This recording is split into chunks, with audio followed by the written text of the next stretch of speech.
I just love blood soda. What's blood soda, you say? It's a drink that me and my little brother Ollie invented. I'll show you how to make it. These are the ingredients we need. Go. So I'm putting this cup to the fridge. I'm going to get some ice. Fill it up to here. About 3/4 of the way full.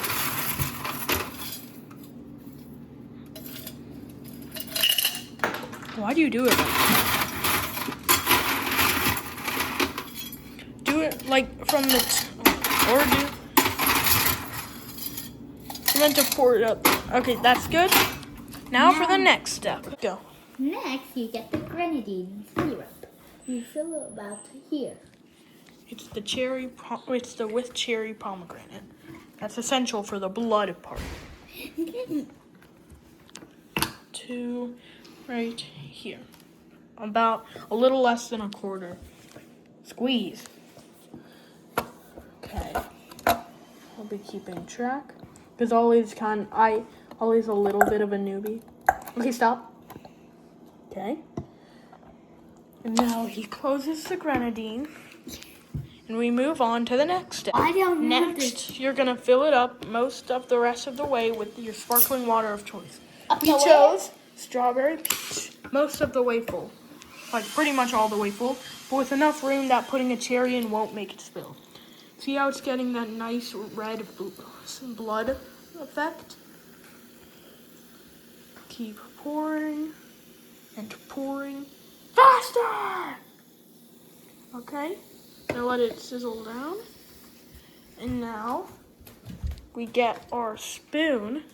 Spoon salad. Now for the next step. Now you use your spoon and open your maraschino cherries. It's important that they're maraschino cherries, not regular cherries, not black cherries, maraschino cherries.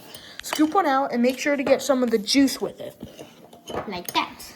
Now plop it in, and it's essential that it sinks to the bottom, because when you're drinking a blood soda, you have to always eat the cherry last.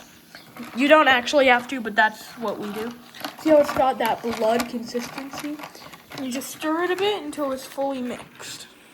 Now, bring your blood soda to your favorite spot to chill. Oh, wait. For us, it's out here on the patio. And enjoy your delicious blood soda refreshment. Bye. Just one quick disclaimer.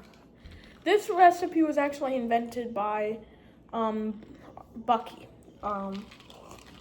But we got the rights to it, yeah. So, yeah.